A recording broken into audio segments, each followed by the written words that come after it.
പമ്പയിൽ നടന്ന ആഗോള അയ്യപ്പ സംഗമത്തിൽ വൻ ക്രമക്കേട് നടന്നതായിട്ടുള്ള ഓഡിറ്റ് രേഖകൾ പുറത്തുവരുന്നു എന്നതാണ്. തട്ടിപ്പിന് പുറമെ അടിമുടി ദൂർത്തും നടന്നതിന്റെ ഓഡിറ്റ് കണക്കുകളാണ് ഇപ്പോൾ പുറത്തു വന്നുകൊണ്ടിരിക്കുന്നത്. നടക്കാത്ത പരിപാടിക്ക് പണം കൊടുത്തെന്ന് ബില്ലിൽ പറയുമ്പോൾ നടത്തിയ പരിപാടിക്ക് കണക്കുമില്ല. ഹോട്ടൽ മുറി ബുക്ക് ചെയ്തതിലും അവ്യക്തതകളേറെ. സർക്കാരിനും ദേവസ്വം മന്ത്രി VN വാസവനുമെതിരെ കടുത്ത വിമർശനവുമായി പ്രതിപക്ഷം രംഗത്തുണ്ട്.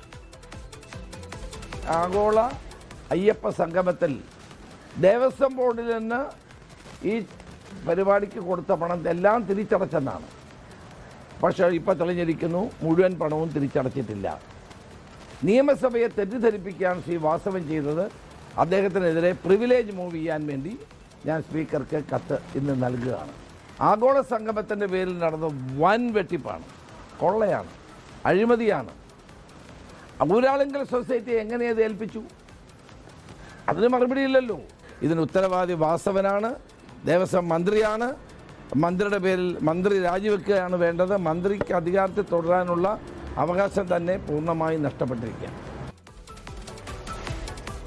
വിവാദങ്ങൾ കനത്തതോടെ ചൊവ്വാഴ്ച തിരുവിതാംകൂർ ദേവസ്വം ബോർഡ് ആസ്ഥാനത്ത് നിർണായക യോഗം ചേരും. മുഴുവൻ കണക്കുകളുമായി എത്താൻ കരാർ കമ്പനി ഊരാളുങ്കലിന് നിർദ്ദേശമുണ്ട്. വിവരങ്ങളുമായി ഉമേഷ് ബാലകൃഷ്ണൻ തിരുവനന്തപുരത്ത് നിന്ന് ഉണ്ട്. ഉമേഷ്, ഓരോരോ വിവരങ്ങൾ, അതായത് ഹൈക്കോടതിക്ക് സമർപ്പിച്ചിരിക്കുന്ന ഓഡിറ്റ് റിപ്പോർട്ടിലെ വിവരങ്ങൾ പുറത്തു വരുമ്പോൾ വലിയ ക്രമക്കേടും കെടുകാര്യസ്ഥതയും അതുപോലെ തട്ടിപ്പുമൊക്കെ ആഗോള അയ്യപ്പ സംഗമത്തിന്റെ ഭാഗമായി നടന്നു എന്ന് നമ്മൾക്ക് ബോധ്യമാവുകയാണ്. അതിൽ തന്നെ കണക്കുകളിലെ അവ്യക്തതയും പൊരുത്തക്കേടും വളരെ വലുതാണ്. വാങ്ങിയ പറഞ്ഞ തുക വന്നിട്ടില്ല. ഈ ദേവസ്വം ബോർഡിന്റെ ഫണ്ടിൽ നിന്ന് കൊടുത്ത 2 കോടി രൂപ, ആ തുക സ്പോൺസർ തിരിച്ചടക്കുമെന്നാണ് പറഞ്ഞത്. അങ്ങനെ സ്പോൺസർ തിരിച്ചടച്ചിട്ടില്ല. അങ്ങനെ തുടങ്ങിയിട്ടുള്ള ക്രമക്കേടുകളുടെ നീണ്ട പട്ടിക നമുക്ക് കാണാൻ കഴിയും ഈ ഓഡിറ്റ് റിപ്പോർട്ട് പരിശോധിക്കുമ്പോൾ. വളരെ നിർണായകമായ യോഗം ചേരാൻ പോവുകയാണല്ലോ തിരുവിതാംകൂർ ദേവസ്വം ബോർഡിന്റെ. എങ്ങനെയാണ് ദേവസ്വം ബോർഡ് ഈ വിഷയത്തെ കൈകാര്യം ചെയ്യാൻ പോകുന്നത്? മാത്രമല്ല VN വാസവൻ നിയമസഭയെ തെറ്റിദ്ധരിപ്പിച്ചു എന്ന ഒരു ആക്ഷേപം പ്രതിപക്ഷം ഉന്നയിച്ചിട്ടുണ്ട്. കാരണം തിരുവഞ്ചൂർ രാധാകൃഷ്ണൻ ഈ വിഷയത്തിൽ പണം തിരികെ കിട്ടിയെന്ന് ചോദിച്ചപ്പോൾ സ്പോൺസർ തിരികെ നൽകിയിട്ടുണ്ടെന്നാണ് നിയമസഭയിൽ ദേവസ്വം മന്ത്രി അന്ന് മറുപടി നൽകിയിരുന്നത്. എങ്ങനെയാണ് ഈ പ്രശ്നത്തെ ഭരണപക്ഷം കൈകാര്യം ചെയ്യാൻ പോകുന്നത്? പ്രതിപക്ഷത്തിന്റെ തുടർ നീക്കങ്ങൾ എങ്ങനെയായിരിക്കും? വളരെ കണക്കുകളുടെ പൊരുത്തക്കേടിലേക്ക് ആദ്യം വന്നാൽ, കണക്കുകളിൽ വലിയ പൊരുത്തക്കേടാണ്. പല രീതിയിൽ എങ്ങനെ പണം ചെലവഴിച്ചു എന്നുള്ള കാര്യത്തിൽ ഇപ്പോഴും വ്യക്തത ദേവസ്വം ബോർഡിനില്ല.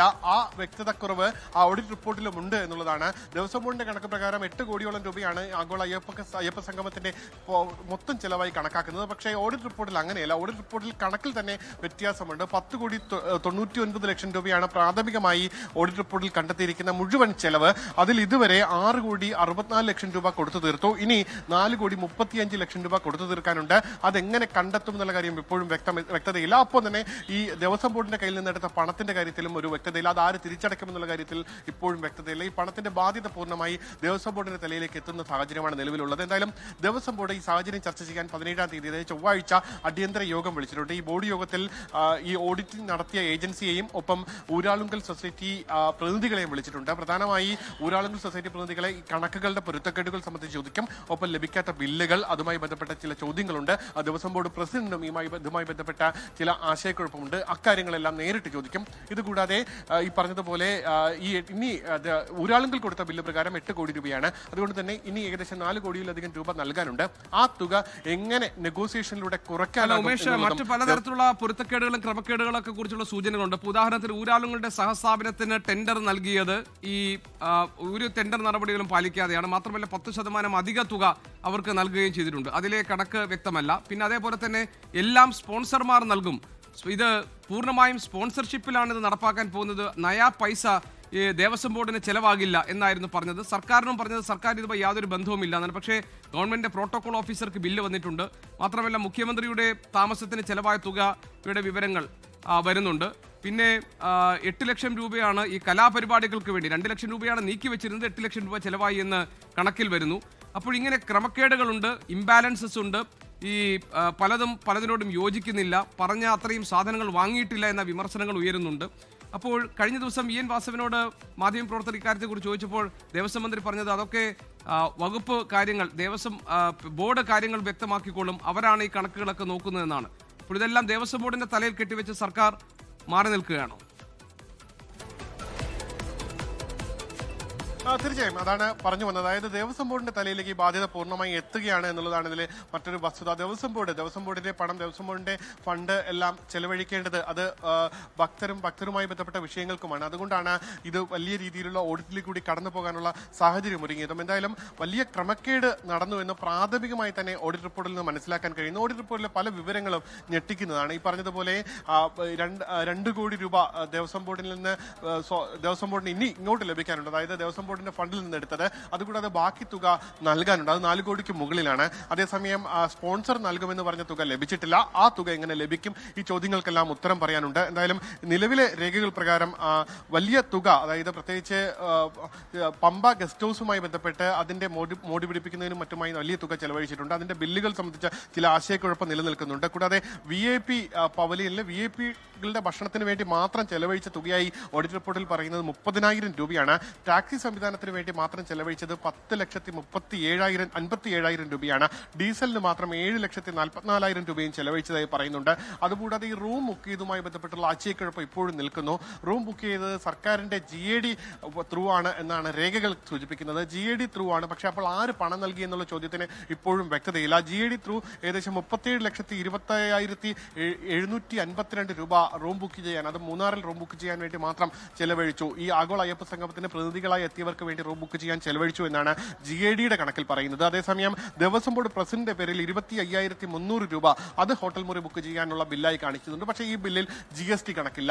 പല ബില്ലുകളിലും GST കണക്കില്ല. മറ്റൊരു പ്രത്യേകത ഇതുമായി ബന്ധപ്പെട്ട കലാപരിപാടികളിലാണ്. കലാപരിപാടികളിൽ നടക്കാത്ത പരിപാടിക്ക് ബില്ല് രേഖപ്പെടുത്തിയിരിക്കുന്നു. എന്നാൽ അത്തരമൊരു പരിപാടി അവിടെ നടന്നിട്ടില്ല.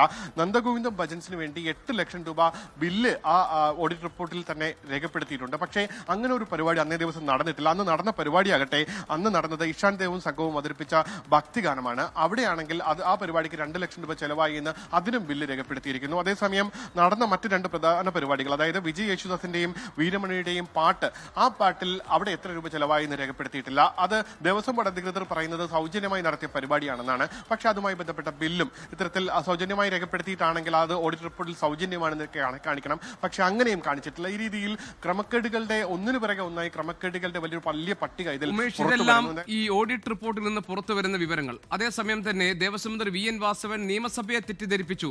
ഈ അയ്യപ്പ സംഗമത്തിന്റെ കണക്കുകളുടെ കാര്യത്തിൽ ദേവസ്വം മന്ത്രി കള്ളം പറഞ്ഞു എന്ന ആക്ഷേപം പ്രതിപക്ഷം ഉന്നയിക്കുകയാണല്ലോ. മാത്രമല്ല, ഈ VN വാസവനെതിരെ അവകാശ ലംഘനത്തിന് നോട്ടീസ് നൽകും എന്ന് രമേശ് ചെന്നിത്തല പറഞ്ഞതായുള്ള സൂചനകൾ പുറത്തു വരുന്നുണ്ട്.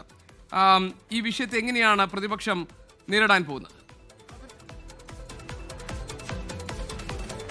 ഇത് VN വാസവനെതിരെ അവകാശ ലംഘന നോട്ടീസ് സമർപ്പിക്കാൻ തന്നെയാണ് തീരുമാനിച്ചിരിക്കുന്നത്. കഴിഞ്ഞ ദിവസം തിരുവഞ്ചൂർ രാധാകൃഷ്ണൻ ഇക്കാര്യം വ്യക്തമാക്കി കഴിഞ്ഞു. ഇപ്പോൾ മുൻ പ്രതിപക്ഷ നേതാവ് രമേശ് ചെന്നിത്തലയും ഇക്കാര്യം അറിയിച്ചു കഴിഞ്ഞു. കാരണം ഒരു നിയമസഭാ സാമാജികന്റെ അവകാശമാണ് കൃത്യമായ ചോദ്യങ്ങൾക്ക് കൃത്യമായ ഉത്തരം ലഭിക്കുക എന്നുള്ളത്. പക്ഷേ കൃത്യമായ ഉത്തരമായിരുന്നില്ല ലഭിച്ചത്. ദേവസ്വം ബോർഡാണ് ഈ തുക നൽകിയത്. മുഴുവൻ തുക സ്പോൺസർഷിപ്പിലൂടെ ലഭിച്ചു എന്നുള്ളതായിരുന്നു ഈ ദേവസ്വം മന്ത്രി VN വാസവൻ നിയമസഭയിൽ നൽകിയ മറുപടിയിൽ പറഞ്ഞത്. പക്ഷേ അങ്ങനെയല്ല എന്നാണ് ഓഡിറ്റ് റിപ്പോർട്ടിൽ വ്യക്തമായ രേഖകൾ പുറത്തു വന്നതോടുകൂടി വ്യക്തമായത്. ഈ സാഹചര്യത്തിൽ കൂടിയാണ് നിയമസഭയെ തെറ്റിദ്ധരിപ്പിച്ചു എന്നുള്ള ഗുരുതരമായ അവകാശ ലംഘനം അത് പ്രതിപക്ഷം ഉന്നയിക്കാൻ തീരുമാനിച്ചിരിക്കുന്നത്. അവകാശ ലംഘന നോട്ടീസ് നിയമസഭയിൽ നൽകാൻ തീരുമാനിച്ചിട്ടുണ്ട്. പക്ഷേ വേണമെങ്കിൽ ഈ സാധാരണഗതിയിൽ ഏതെങ്കിലും രീതിയിൽ തെറ്റ് ഈ മറുപടിയിൽ ഉണ്ടായി കഴിഞ്ഞാൽ അത് തിരുത്താനുള്ള അവകാശം മന്ത്രിമാർക്കടക്കമുണ്ട്. അതുകൊണ്ട് തന്നെ ഒരുപക്ഷെ ഈ ഉത്തരം തെറ്റായി പോയി എന്ന് കാണിച്ച് ഈ നിയമസഭയെ തെറ്റിദ്ധരിപ്പിച്ചതല്ല, ഉത്തരം തെറ്റായി പോയി, അതുമായി ബന്ധപ്പെട്ട് തിരുത്തി സമർപ്പിക്കാവുന്നതാണ്. ഒരുപക്ഷെ ഭരണപക്ഷം ആ നടപടിയിലേക്ക് കടക്കാൻ സാധ്യതയുണ്ട്.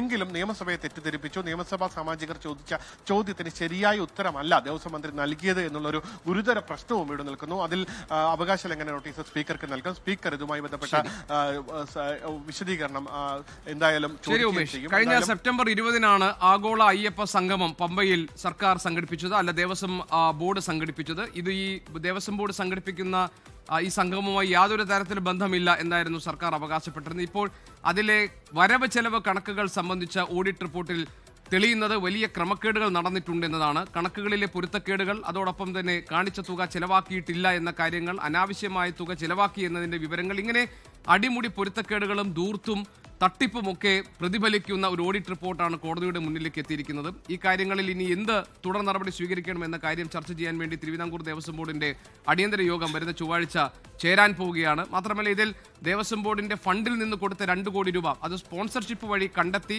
തിരികെ ലഭിക്കും എന്നായിരുന്നു പ്രതീക്ഷിച്ചിരുന്നെങ്കിൽ അത് ഇതുവരെ ലഭിച്ചിട്ടില്ല.